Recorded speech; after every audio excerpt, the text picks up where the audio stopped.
Guys, welcome back to our Bagi పర్వర్ channel. అందరూ ఎలా ఉన్నారు?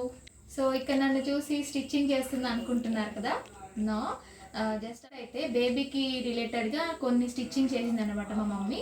లైక్ బెడ్ ప్రొటెక్టింగ్ మ్యాట్స్ మీద వేసే క్లాత్ ఎలా స్టిచ్చింగ్ చేసుకోవాలి, అండ్ లంగోట్ ఎలా స్టిచ్చింగ్ చేసుకోవాలి, అండ్ హెడ్కి కుల్లా ఉంటుంది కదా, సో అది ఎలా స్టిచ్చింగ్ చేసుకోవాలో ఈ వీడియోలో మొత్తం ఇలాంటివి అనమాట. ఇవి బెడ్ ప్రొటెక్టింగ్ మ్యాట్స్ మీద ఈ కాటన్ క్లాత్వి ఇలా స్టిచ్చింగ్ చేసుకొని వేస్తే కొంచెం బేబీకి కంఫర్టబుల్గా ఉంటుంది. నెక్స్ట్ లంగోట్ అనమాట. సో ఇలా, అండ్ నెక్స్ట్ హెడ్కి కుల్లా. ఆ మ్యాట్స్ మీద మనం ఇట్లా కాటన్ క్లాత్ వేస్తేనే బేబీకి చాలా కంఫర్టబుల్గా ఉంటుంది. అండ్ కాటన్ శారీస్ అయితే బెస్ట్ అనమాట. అంటే పాతవి ఉంటాయి కదా, సో అవి వన్స్ వాష్ చేసి ఇలా స్టిచ్చింగ్ చేసుకుంటే. సో ఇక్కడ మా మమ్మీ యూస్ చేసిన కాటన్ శారీస్ ఉంటాయి కదా, వాటితో స్టిచ్చింగ్ చేస్తుంది అనమాట. ఫస్ట్ అయితే ఒక మంచి కాటన్ శారీ తీసుకోవాలి. అంటే ఆల్రెడీ 2-3 టైమ్స్ యూజ్ చేస్తే మెత్తగా అవుతుంది కదా, సో అలాంటిది అయితే బెస్ట్ అనమాట. శారీ అయితే ముందుగా వాష్ చేసుకున్న పర్లేదు, లేకపోతే అన్ని స్టిచ్చింగ్ చేసిన తర్వాత కూడా ఇండివిజువల్ గా వాష్ చేసుకోవచ్చు. ముందుగా అయితే మా మమ్మీ ఇక్కడ బెడ్ ప్రొటెక్టింగ్ మ్యాట్స్ కుడుతుంది అనమాట వాటి మీదకి.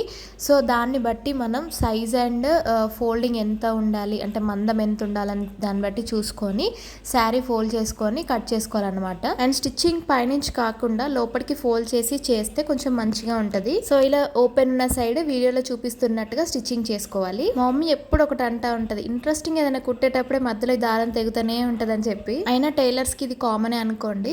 ఇంకా టోటల్ గా ఒక 4 అయితే స్టిచ్చింగ్ చేసింది. అండ్ నేను చేసే కామన్ పని మా మమ్మీ స్టిచ్చింగ్ చేసినప్పుడు ఎదురుగా కూర్చొని ముచ్చట్లు పెట్టడం, లేదా ఏదైనా టిప్స్ చెప్తే వినడం అనమాట. సో అదే ఇక్కడ చేస్తున్నాను. అండ్ నెక్స్ట్ స్టిచ్చింగ్ చేసేటివి అయితే లంగోట్స్ అనమాట. ఇవైతే చాలానే కావాలి. అండ్ ఇవి కూడా మీడియం సైజే అనుకోండి. సో ఫస్ట్ అయితే స్క్వేర్ షేప్ లో కట్ చేసుకొని దాన్ని ట్రయాంగిల్ షేప్ లో ఫోల్డ్ చేసుకోవాలన్నమాట. సో దాన్ని కూడా లోపలి కన్నా ఫోల్డ్ చేసుకోవచ్చు, లేకపోతే పైనుంచి అయినా ఫోల్డ్ చేసి స్టిచ్చింగ్ చేసుకోవచ్చు. ఇవైతే చాలానే స్టిచ్చింగ్ చేసుకోవాలి, ఎందుకంటే బేబీస్ వాష్రూమ్కి వెళ్ళినప్పుడల్లా మనం చేంజ్ చేస్తూనే ఉంటాం కాబట్టి. సో ఎక్కువనే ఉండాలన్నమాట. ఇన్నిసార్లు చేంజ్ చేసే బదులు ఒకసారి డైపర్ వేస్తే కంప్లీట్ అయిపోయింది కదా అనిపిస్తుంది. కానీ బేబీస్ కి అవి ఎంత తక్కువ ప్రిఫర్ చేస్తే అంత మంచిదన్నమాట. సో ఇంకా సైడ్స్ స్టిచ్చింగ్ అయిన తర్వాత బాటమ్ సైడ్ వీ కట్ ఉంది కదా, సో అక్కడ చిన్న ట్యాగ్ లాగా స్టిచ్చింగ్ చేసుకోవాలి. ట్యాగ్ అనేది మధ్యలో ఓపెన్ ఉండేటట్టు చూసుకోవాలి. సో అందులోంచి మనం ఈజీగా టై చేసుకోవచ్చు. సో ఇక్కడ వీడియోలో చూస్తున్నారు కదా, సో అలానే స్టిచ్చింగ్ చేసుకోవాలన్నమాట. అంతే, ఇంకా లంగోట్స్ కుట్టడం కంప్లీట్ అయిపోయినట్టే. చాలా ఈజీగా ఉంటది స్టిచ్చింగ్ చేయడం. నాకైతే ఈ లంగోట్స్ చూడగానే ఫస్ట్ అయితే సమోసానే గుర్తొచ్చింది. సో ఈ లంగోట్స్ నేను మా పాప ఫస్ట్ మంత్ థీమ్ కి యూజ్ చేశాను అనమాట. కరెంట్ పోయింది గైస్. సో మరి బెడ్ ప్రొటెక్టింగ్ మ్యాట్స్ మీదకి కాటన్ క్లాత్ కంప్లీట్ అయిపోయింది. నెక్స్ట్ లంగోట్స్ కంప్లీట్ అయిపోయింది. అండ్ ఫైనల్ గా ఇంకొకటి స్టిచ్చింగ్ చేయబోతుంది ఏంటంటే కుల్లా అన్నమాట. ఇది స్టార్ట్ చేద్దాం అనేసరికి కరెంట్ పోయింది. సో కొద్దిసేపు అయ్యాక మళ్ళీ కరెంట్ వచ్చాక స్టార్ట్ చేసింది. ఈ కుల్లా ఒక్కటి శారీలో క్లాత్ కాకుండా వేరే క్లాత్ స్టిచ్చింగ్ చేసింది. సో ఇది కూడా రెక్టాంగిల్ షేప్ లో మనం క్లాత్ కట్ చేసుకొని సైడ్స్ స్టిచ్చింగ్ చేసుకోవాలి. తర్వాత క్లాత్ ని కొన్ని ఇలా లెంత్ పీసెస్ చేసి దాన్ని 2 సైడ్స్ ఫోల్డ్ చేసుకొని స్టిచ్చింగ్ చేసుకోవాలి. ఇలా 2 సైడ్స్ ఫోల్డింగ్ వద్దనుకుంటే ఇన్ కేస్ జిగ్జాగ్ మిషన్ ఉంటే మనం జిగ్జాగ్ అనే చేసుకోవచ్చు. నెక్స్ట్ దీన్ని మనం కుర్చీ లాగా కుట్టుకోవాలన్నమాట. పర్టికులర్ గా కుర్చీ కనిపించాలని ఏం లేదు. సో ఇలా పుష్ చేసుకుంటూ వెళ్తా ఉంటే సో మనకు అది కుర్చీ లాగా వచ్చేస్తుంది.